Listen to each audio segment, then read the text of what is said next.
ମୋ ସାଙ୍ଗ ଝିଅର ଥିଲା ବାର୍ଥଡେ। 8 ଦିନ ଆଗ ଜଣେଇଛି ଯେମିତି ହେଲେ ଆସି ପହଞ୍ଚିବୁ, କିନ୍ତୁ ହେଲେ ହଠାତ୍ ମୋର ସେଇଦିନ କାମ ପଇଲା ଖୋର୍ଦ୍ଧା ଯିବାକୁ। ସକାଳୁ ସକାଳୁ ମୋ ହଜବେଣ୍ଡଙ୍କର ମୋର ଖୋର୍ଦ୍ଧା ବାହାରି ଯାଇଥିଲୁ। ଆଉ ଖୋର୍ଦ୍ଧାରେ କାମ ସାରିକି ଫେରିଲା ଆସିବୁ ରାତି ପ୍ରାୟ 7:30 ହେଇଗଲା। ସେତେବେଳକୁ 4 ଥର ମିସ୍ କଲ୍ ଯେ କେତେବେଳେ ଆସିକି ପହଞ୍ଚିବୁ। ଇଚ୍ଛା ହେଉନଥାଏ ଯିବାକୁ, କାହିଁକିନା ବହୁତ ସରେ କ୍ଳାନ୍ତ ଲାଗୁଥାଏ, ଯେହେତୁ ଏତେ ସାରା ବାଟ ଗାଡ଼ି ଯାଇଥାଏ। କିନ୍ତୁ ବାଧ୍ୟ ହୋଇକି ମୁଁ ଯିବା ପାଇଁ ବାହାରି ପଡ଼ିଲି, ଆଉ ମୋ ଝିଅକୁ ସାଥେ ନେଇଗଲି। ସେଠି ପହଞ୍ଚିଲା ଆସିକୁ ସମସ୍ତେ ଗୋଟେ ଗୋଟେ କରି ପଳେଇ ଆସିଥିଲେ। ତ ଫାଇନାଲି ଏଠି ଶ୍ରିୟାର ବାର୍ଥଡେ କେକ୍ କଟା ଚାଲିଲା। ଏଇ ଭିଡ଼ିଓଟା 3 ଦିନ ପୂର୍ବର। ସବୁଦିନ ମୋତେ ଫୋନ୍ କରି କହୁଛି କେବେ ମୋ ଝିଅର ଭିଡ଼ିଓ ଏଡ଼ିଟିଂ କରିକି ପୋଷ୍ଟ କରିବୁ।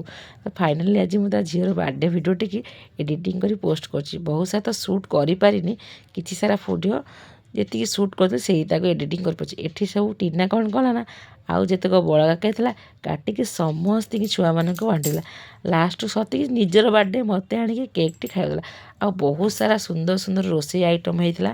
ହନୁମାନ ମନ୍ଦିର ଯେହେତୁ ହେଇଥିଲା ସାଧା, ସାମ୍ନାରେ ଏଠି ଆମେ ଦେଖନ୍ତୁ ଜେକେ ସାର୍, ହର ଆଉ ଲକ୍ଷ୍ମୀ ମା ବସିଯାଇଛନ୍ତି। ଭଲସେ ପେଟ ପୂଜା କରିକି ଘରକୁ ଆସିକି ଗୋଟେ ନିଘୋଡ଼ ନିଦରେ ମୁଁ ଶୋଇ ପଡ଼ିଥିଲି।